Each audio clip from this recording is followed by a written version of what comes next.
नमस्कार. सांगली मिरज कुपवाड शहर महानगरपालिका प्रशासन आणि जिल्हा प्रशासन यांच्या संयुक्त विद्यमानं गेल्या आठवड्यामध्ये सांगलीमध्ये उभारण्यात आलेल्या बेकायदेशीर ज्या मशिदी होत्या, प्रार्थनास्थळं होती, याच्यावर बुलडोझर चालवल्याची घटना घडली होती. परंतु हे गेल्या महानगरपालिकेच्या 28 वर्षाच्या कालखंडामध्ये पहिल्यांदाच अशा तऱ्हेची धाडसी कारवाई जिल्हा प्रशासन आणि महापालिकेच्या संयुक्त विद्यमानं झालेली होती. परंतु ही अतिक्रमणं जरी काढलेली असली तरी पुन्हाही त्या ठिकाणी ही अतिक्रमणं होण्याची दाट शक्यता आहे आणि त्यामुळे त्या अतिक्रमण केलेल्या जागेंवरती ताबडतोब महापालिका प्रशासन असेल, जिल्हा प्रशासन असेल यांनी आरक्षण जाहीर करावं आणि त्यावर त्या जागा विकसित कराव्यात अशा तऱ्हेची मागणी हिंदू एकता आंदोलनाचे प्रदेशाध्यक्ष तथा माजी आमदार नितीन राजे शिंदे यांनी केलेली आहे. ते आज सध्या आपल्याबरोबर, आपण त्यांच्याशी बोलूया. नमस्कार.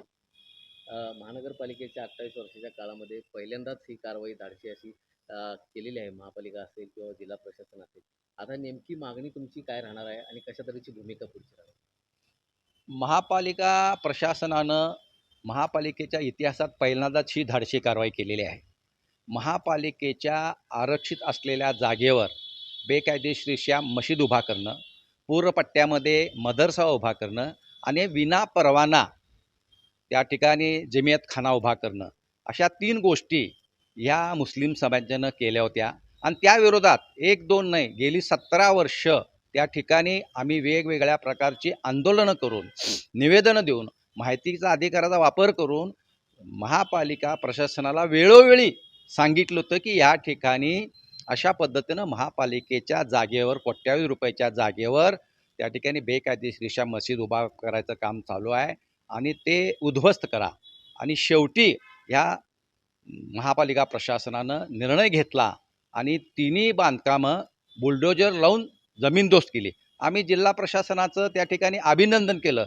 परंतु त्याचबरोबर आज जरी तुम्ही त्या ठिकाणी ही बांधकामं विकसित केली असली प्रशासनानं, तरीसुद्धा ही एवढी चिवट जात आहे की ती त्या ठिकाणी पुन्हा मशीद उभा करण्यासाठी प्रयत्न करणार. म्हणून त्या ठिकाणी प्रायमरी स्कूलचं त्या आरक्षण आहे, ते आरक्षण त्या ठिकाणी ताबडतोब विकसित करावं, त्या जागेला कंपाऊंड घालावं आणि ही जागा महापालिकेच्या मालकीची असून ह्याच्यावर प्रायमरी स्कूलचं आरक्षण आहे अशा पद्धतीचा बोर्ड लावावा.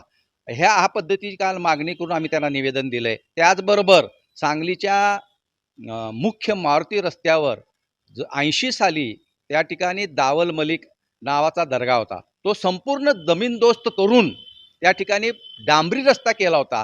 आणि आता कोरोनाच्या काळामध्ये हळूहळू त्या ठिकाणी बेकायदेशीररित्या थडगी बसून त्या थडग्याच्या भोवतीनं कंपाऊंड घालून नंतर बांधकाम करून त्याला वक्फ बोर्डाची परमिशन आणून आज त्या ठिकाणी गलप चढवले जात आहेत, उरूस भरायला लागलेला आहे, त्याच्या पुढं खोकी लावल्यात आणि ती सुद्धा सगळी बेकायदेशीर आहेत.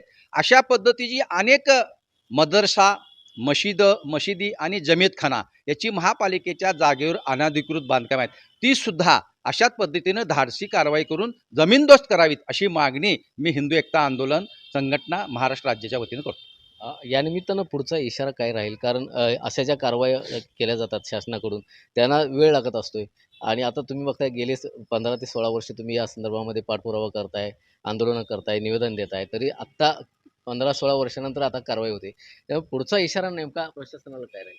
महापालिकेच्या जे भूखंड आहेत त्या भूखंडांना कंपाऊंड घालून ते भूखंड ताब्यात घेतले पाहिजेत. आणि जे भूखंडाला जर त्या ठिकाणी बोर्ड लावले नाहीत आणि ताब्यात घेतले नाहीत तर त्या ठिकाणी हे घुसखोरी करून अशा पद्धतीनं मशिदी, मदरसे आणि जमीयतखाना उभा करण्यासाठी प्रयत्न करणार. आणि हीच गोष्ट आम्ही महापालिका प्रशासनाच्या निदर्शनास आणून दिलेली आहे. सांगलीच्या विद्यमान आमदारांना हिंदुत्ववादी आमदार म्हणून निवडून दिलेला आहे. त्यांनी हा प्रश्न सभागृहामध्ये उपस्थित करून कायमस्वरूपी ह्याच्यावर तोडगा काढण्यासाठी सरकारकडनं प्रयत्न करावा. या अधिकारी असतील, पोलीस असतील, यांच्यावर दबाव टाकण्याचा प्रयत्न केला, त्यांच्यावर हल्ला करण्याचा प्रयत्न झाला. महापालिका ही अतिक्रमण निर्मूलन मोहीम राबवत असताना बुलडोजर लावून हे मदरसे, मशीद आणि जमेतखाने उद्ध्वस्त करत असताना ज्यांनी हे मदरसे बांधले, अतिक्रमण केली, त्यांनी मोठ्या प्रमाणाबागे त्या परिसरातील नाही, बाहेरच्या परिसरातील लोकांना आणून पहाटेच्या वेळेला महिलांना आणून हे जे महापालिकेचं अतिक्रमण पथक होतं, महापालिकेचे अधिकारी होते, या अधिकाऱ्यांच्यावर हल्ल्याचा प्रयत्न केला. त्यांना पोलीस संरक्षणातून तिथून बाहेर जायची वेळ आली.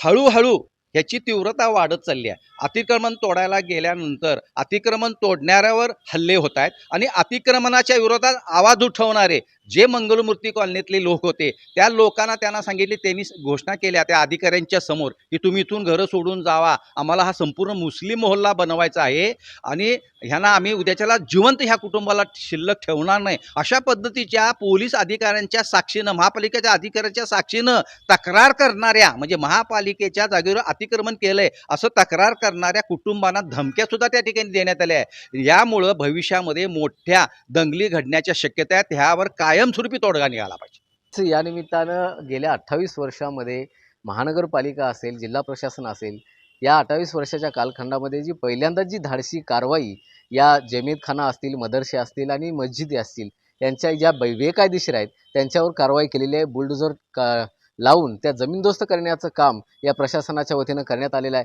परंतु लवकरात लवकर या ज्या जागा मोकळ्या करण्यात आलेल्या आहेत त्याच्यावर आरक्षण टाकावं, त्या विकसित करण्यात याव्या आणि प्राथमिक शाळांचंच आरक्षण यामध्ये टाकावं अशा तऱ्हेची मागणी नितीनराजे शिंदे यांनी केलेली आहे.